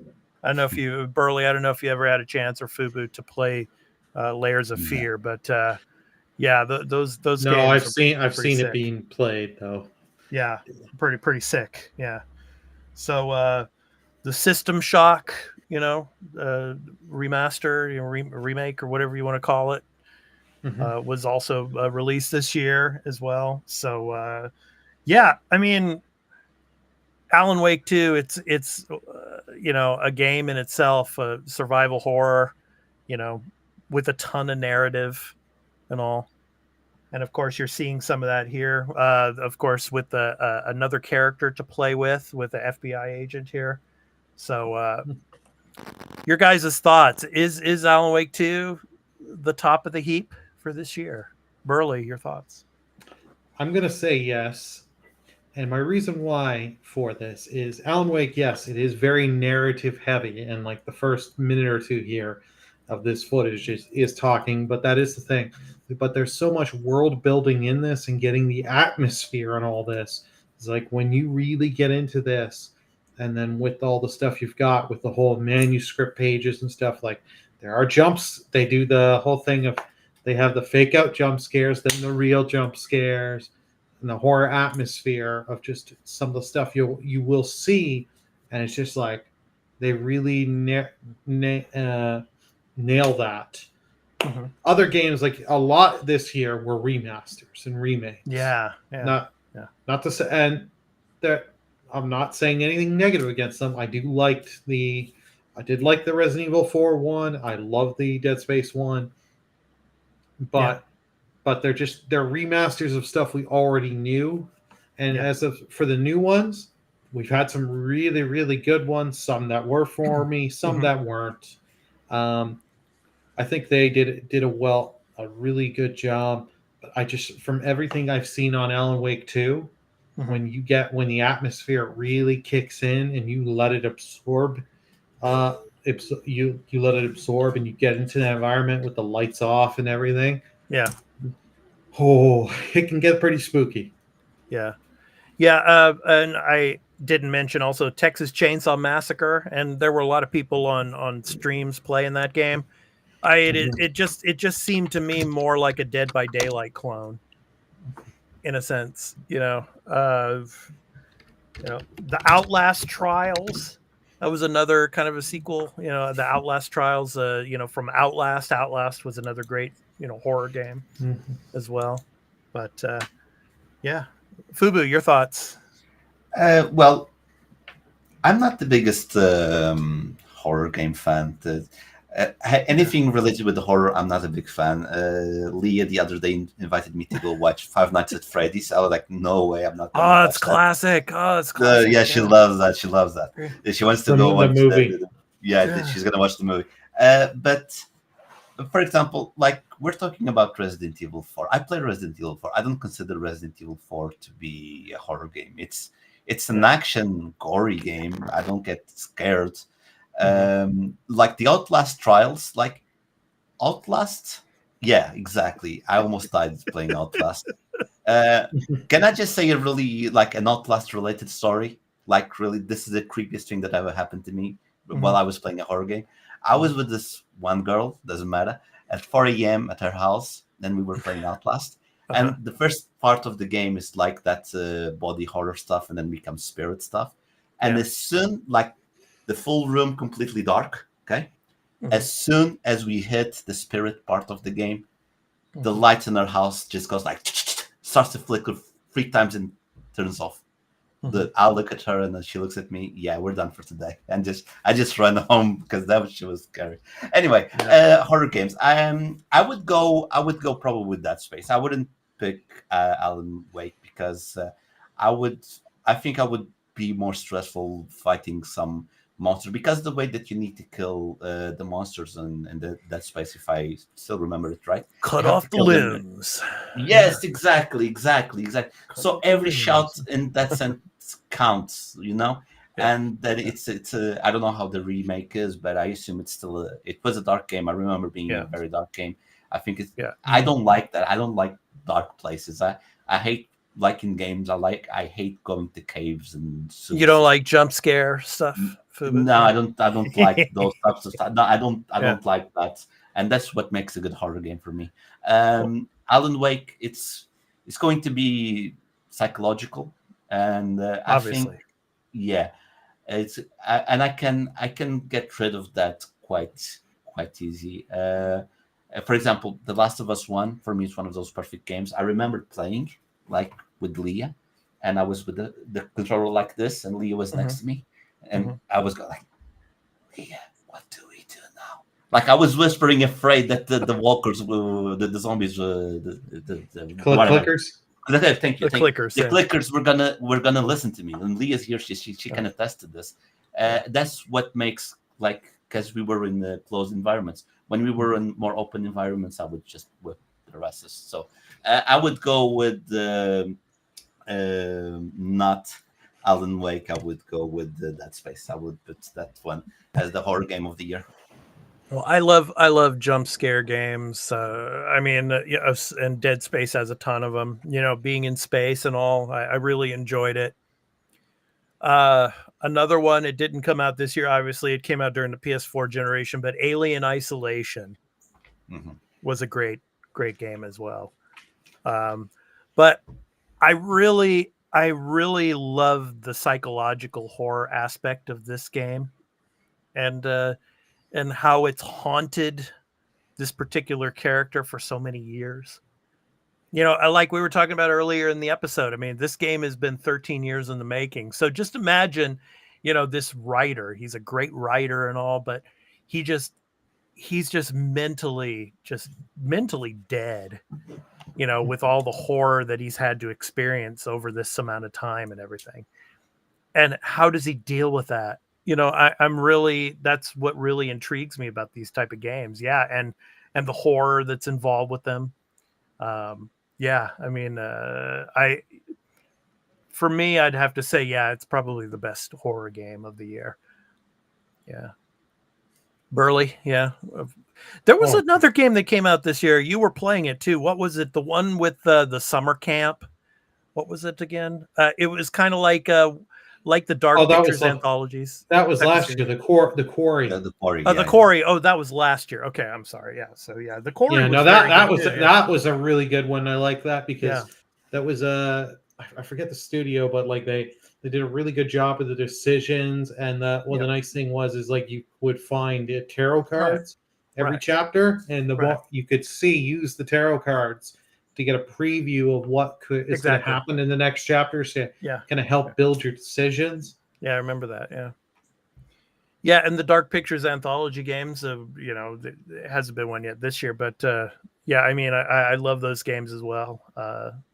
So as well as Until Dawn. Until Dawn was another great one, but yeah, but focusing on this year though, I mean, I think this is the best, when it comes to psychological horror.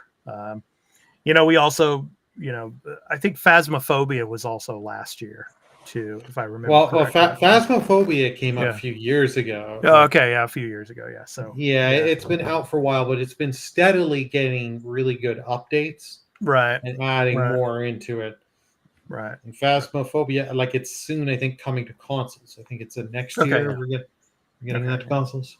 Yeah, but. Some other kind of indie title horror games. The Last Case of Benedict Fox. That was another one too. Another good one. So Oxenfree 2, Lost Signals, another good one. The sequel to Oxenfree.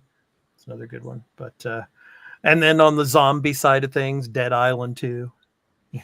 So, yeah. So I don't think a horror game should be co-op. Like if you're playing with friends, like it's taking you away from the game. You won't feel that much horror. Like the original Resident Evil was so good, and the second one and the third one declined a little bit, but it's because you were alone in a closed environment.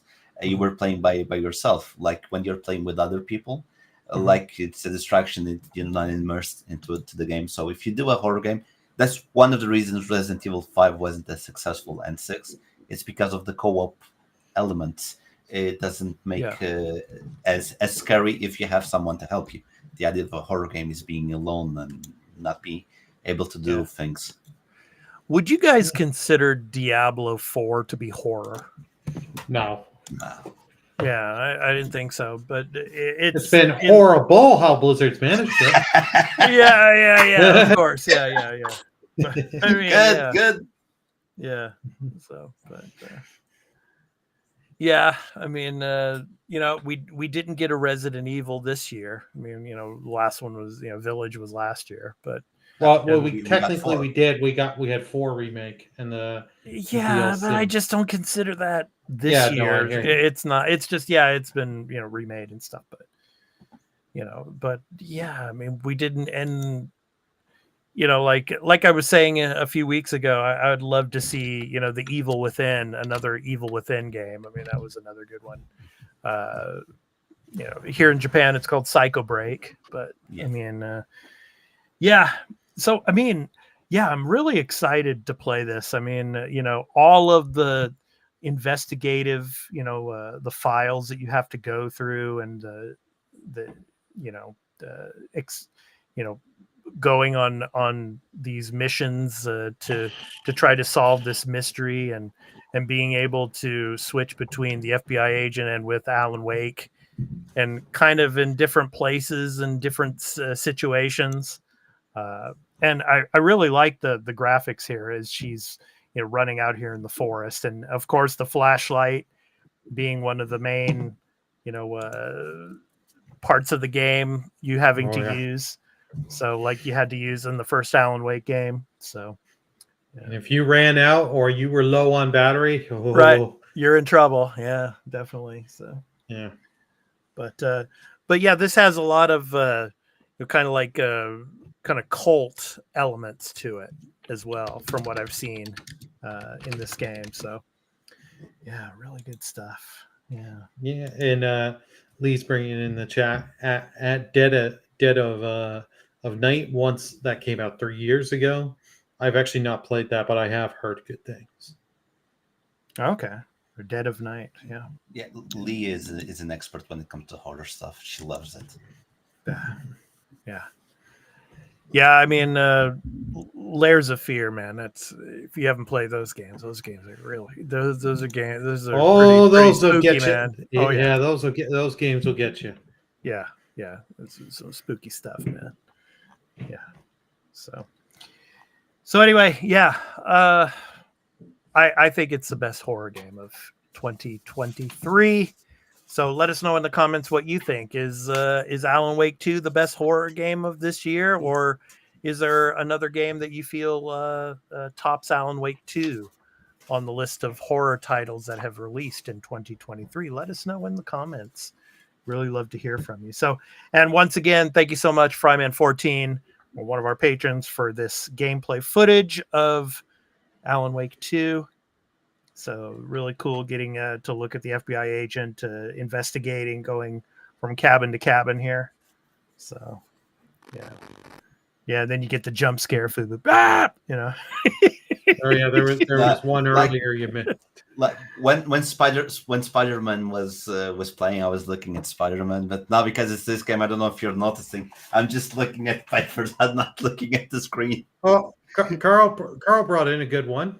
Redfall. That was that's big. horrible. That was a I big one. knew you were gonna say that, Carl. Yeah. It's because it was so horrible, no one wanted to play it. That's what makes it the greatest horror game of the year. Yeah. But who knows? Maybe in a few years, after they patch it all up like they did with Cyberpunk, maybe it will be a great horror game. And I think in 6 months to a year they're forget about it. Yeah. They're going to say, yeah, we need to move on to better things, because you can put a lot of stuff into that game. Yeah. It's still like people like me, Carl, everyone here are going to be like, I ain't going back to this crap. Yeah. Was the game on Game Pass or not? Yeah. Not That's it was Game Pass day one. Yeah, the only reason I played it. Well, like early trailers and like the one Xbox showcase event they showed was really, really good looking and interesting. But man, when you play that and see, they didn't even have cutscenes. They didn't even put the effort. It was literally just text on a screen and an image. They will. I think they might work on that, especially being a day one game. I think if they want to save some face, because we're talking about Cyberpunk. You remember No Man's Sky? No Man's Sky was on the PlayStation side was also absolute flop when it came out, because a lot of the things they promised it didn't happen, and they kept working on the game. And at this time and age, the game is actually very, very good. It's highly recommended to people to try the game out. So I'm hoping that they do the same with the Redfall for the Xbox consumers. So, hey guys, looking ahead when it comes to horror games for, say, next year, you got the Silent Hill game that's coming. What do you think of that one? That I'm interesting. Yeah.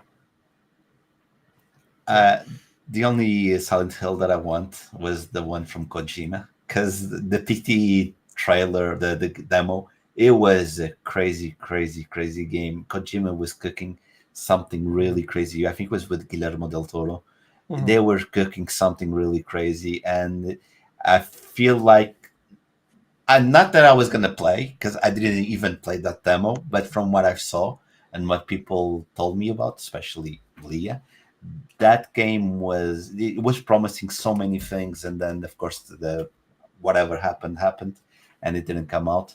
But the Silent Hill that's coming out, let's see if they can get the same mystique from Silent Hill 1 and 2. If they manage to get that mystique from those two games, I'm pretty sure it's going to be a solid hit.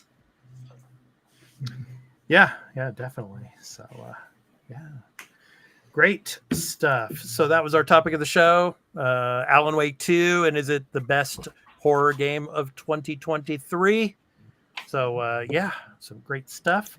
So now it's time to move on to our picks of the week. So I will go ahead and start. So my pick of the week for the week of, let's see, October 30th through November 5th, you can go to releases.com. I will put the link here for you, releases.com. You can see all of the new game releases for this week and into November and beyond. So my pick of the week is called Achilles. So kind of reminds me of Diablo in a sense, but yeah, I'll go ahead and read this for you now. So when it loads up, there we go. So Achilles. Refine your skills in this unique amalgamation of action RPG and intricate combat system. Explore a fresh gameplay perspective with an isometric view. Enhance your character's abilities, study your opponent's behaviors, and devise tactics to overcome them. Display your prowess as a valiant warrior. So Achilles Legends Untold comes out on November 2nd, and it's coming out on PC, PS5, and Xbox Series. Yeah. What do you guys think? Very Diablo-like, yes. I was going to say very Diablo, very Titan Quest. Mm-hmm. Mm-hmm. I like this type of isometric view. I really liked it, and I also had the thing for Greek mythology. So this game is actually something that I would probably have a blast playing because I like the type of gameplay, and I like the story, the world itself. And Achilles is a mystical character in history, not only Greek history, but in history, everyone knows Achilles, and Achilles heals. So yeah, I liked it. I really liked the gameplay. It seems solid. Yeah. Did you guys see the movie Troy with Brad Pitt? Yeah. Brad Pitt playing Achilles. Yeah. We had to watch that in one science class, in a couple science classes in high school. Oh, really? Yeah. Oh, yeah. And the one science, because he liked the movie, and he's like, oh, yeah. And the beginning scene with him chucking the spear, the one bulked out guy chucking the spear, he's like, here now, we got to make the graph of the spear's trajectory. I was like, oh my God. I was like, I don't even, no, I don't care. That was not a movie for me. All right. Okay, so next up, we got, I think, Fubu, you are next. So what do you have for us? What's your pick of the week? RoboCop Rogue City. Become the iconic part man, part machine, all cop. As you attempt to bring justice to the dangerous crime-ridden streets of old Detroit, armed with your trusty Auto 9 factory-built strength, years of experience on the force, and a variety of tools at your disposal. You will fight forces seeking to destroy the city you call home in all-new first-person explosive hunt for the truth. You have the power to decide how to fulfill prime directives in your own way, but as the story unfolds, proceed with caution because corruption and greed knows no limit. I picked this game. I'm not a big fan of first-person shooters. I'm telling you now, I'm not a big fan of that. But it's RoboCop, and as a kid, I used to watch the movies, the RoboCop movies. I love RoboCop. I don't think we ever had a good game besides the ones. I think it was the NES or SNES. I remember there was a good RoboCop game at the time. I had one on the Game Boy. I remember playing a RoboCop game on the Game Boy. That's how old it goes. and I like how it goes, the explosion, the way they built the world. This combat looks really good. It is I would bloody. It is bloody. Yes. It is very bloody. And me personally, I would go with the third-person shooter with the vein of Uncharted or something like that, because we do have the technology to show that. But as it is, I'm liking what it is, and I really hope this game succeeds. It comes out on PC, PS5, Xbox Series X on the 2nd of November. Nice. Yeah, some really gory scenes in there. Yeah. If you're into these types of shooters, man, you're gonna have a blast. Yeah, it looks good. Looks really good. Burley, your thoughts on the RoboCop Rogue City? That looks good. And who doesn't love RoboCop? Yeah. Good old Well, Peter it's Weller, perfect. man. Oh yeah, the original one. Yeah, it's a great film. Yeah. Hey, the remake wasn't bad. I actually like the remake. That scene where it's only the head and the lungs kind of creeps me out nowadays. But that scene. But like the Samuel Jackson running the one crazy news organization, he's going over the top. I love that. Yeah, it was really good. Good stuff. All right, Burley, you're up next. What do you have for us? My pick of the week is Star Ocean, the second story R. So the highly celebrated second entry in the Star Ocean series makes a triumphant return. A comprehensive remake, beautiful, with recreating enhanced 2D 0.5D graphics that blend the 3D environments and 2D pixel characters. Immerse yourself in an epic narrative where fantasy and science fiction intersect. Learn about your party members through the unique private action system. Cultivate relationships and discover a multitude of distinct endings. So step into the shoes of either Claude or Reyna and make your choices that will shape your destiny. Relish the thrilling, visual, stunning, and swift-paced action battles that are enhanced by comprehensive skills and crafting skills, allowing you to customize your party into your liking. Yeah, I played not the original version, but the PSP remake. Okay. PSP. Yeah. This was such a good game. Yeah. And the nice thing is, Square has done, this is something Square has been the king of, is demos. You can download the demo on any of the platforms, and you have your first 3 hours gets taken in to the main game. So you get the first bit of the story. You can get to the end of the story segment that it will let you play and just save off, and then you import that, plus you get some bonus items. But yeah, this is not turn-based, but this is action RPG. Yeah. But it is so good. The whole private action. If you've played the Tales of series games, it's like skits and Tales of. It's really good, and the whole skills mechanic, all the different crafting and stuff, and opening. I forgot what they were called there. I think they were called the mystery boxes. The different mystery boxes. I would do the whole save scumming of opening them and reloading till you got the stuff you really wanted from them. Yeah, great game. I'm excited for it. Yeah, Fubu, your thoughts? I love the graphics. I think it was Square Enix that came up with these 2D HD graphics on the first Octopath Traveler, and then they did the triangle. I'm forgetting the strategy. Name. The triangle. Thank you. Love that game. I love this type of graphic, and what you're doing with this game. It looks very, very beautiful. Very beautiful. I liked it a lot.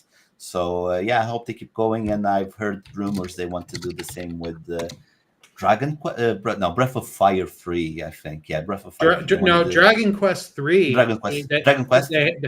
They have Dragon Quest 3 HD coming. We haven't seen it in a couple of years. Good, thank you. But they teased that because that was the big of the first 3 of the Dragon Quest games. That's the big one. Yeah.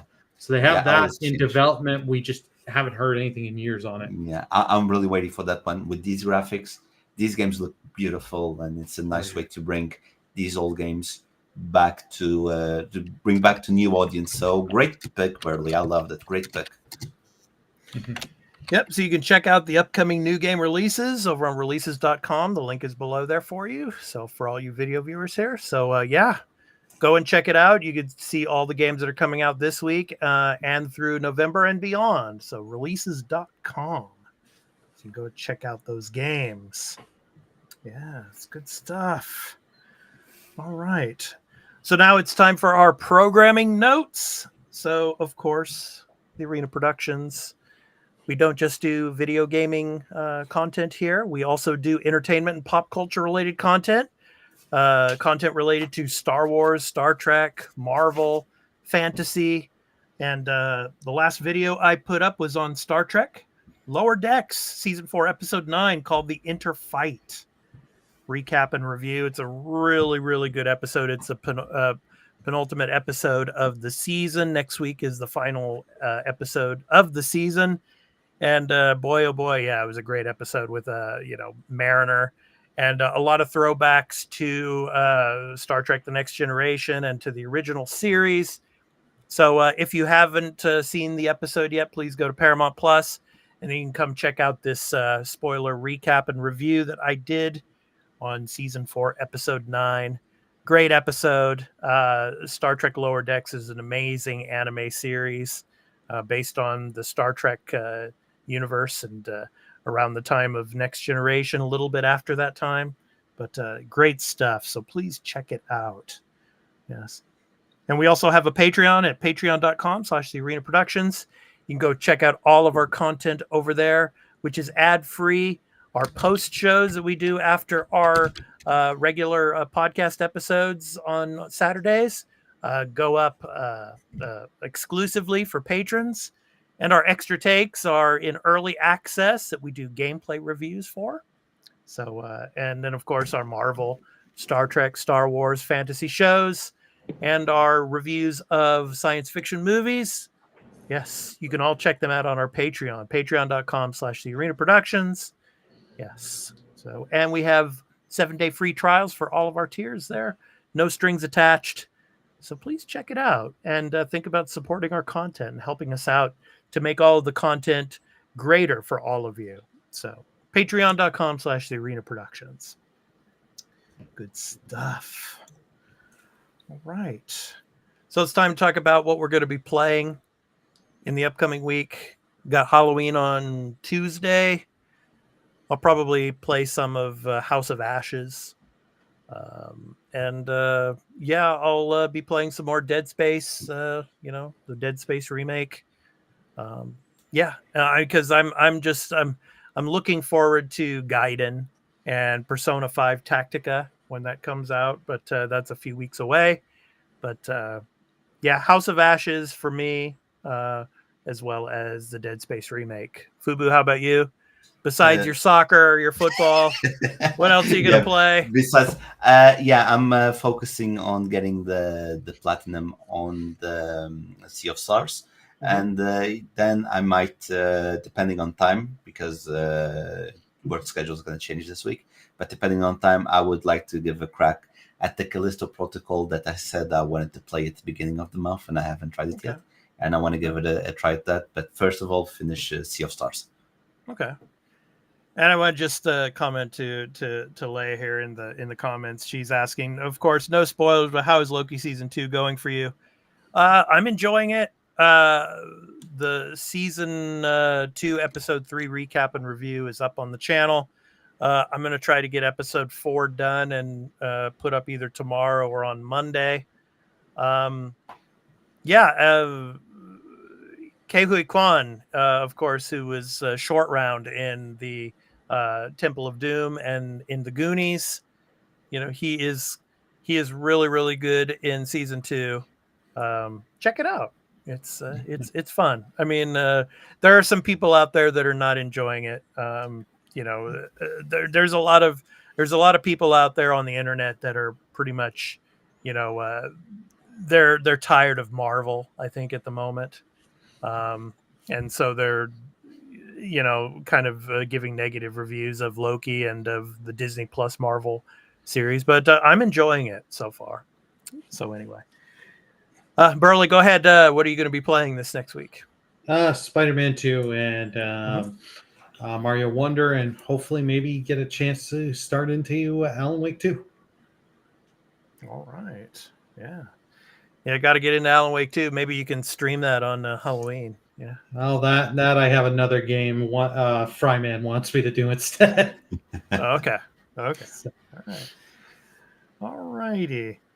So, of course, the Arena Multiplatform Gaming News Podcast, we record live on Saturdays, 7 a.m. Pacific Daylight Time, 10 a.m. Eastern Daylight Time. Next week, I think next week on Sunday is the daylight savings time goes back to standard time, but it will still, even when we go back to standard time, I'm just letting you all know, all of you audio and video viewers, we will not be changing the times. For me out here in Japan, it will be 1 hour later that I start recording with you all.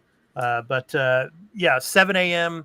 Pacific, it'll be 7 a.m. Pacific Standard Time, 10 a.m. Eastern Standard Time I think it's November 6th.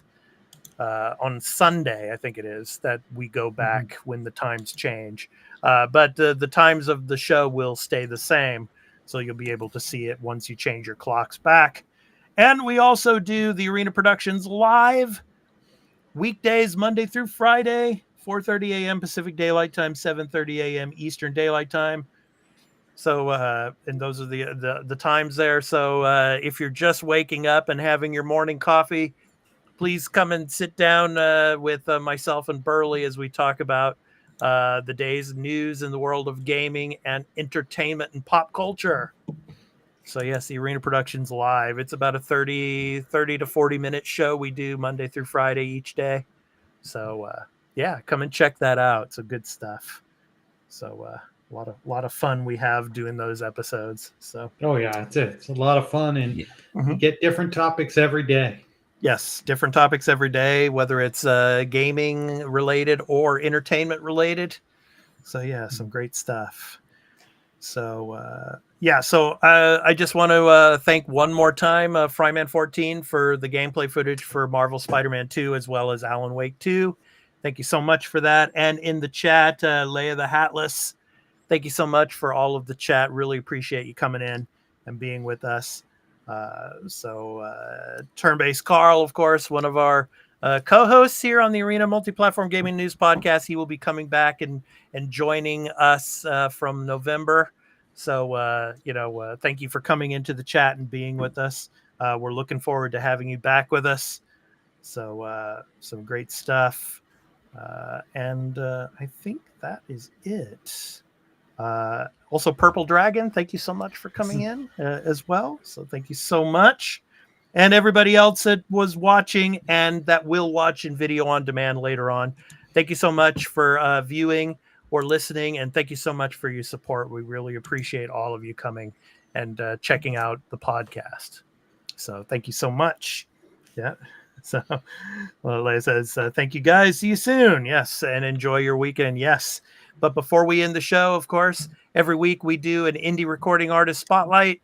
So we spotlight an indie recording artist and we give you an outro with music. So this week's spotlight is on Icolics.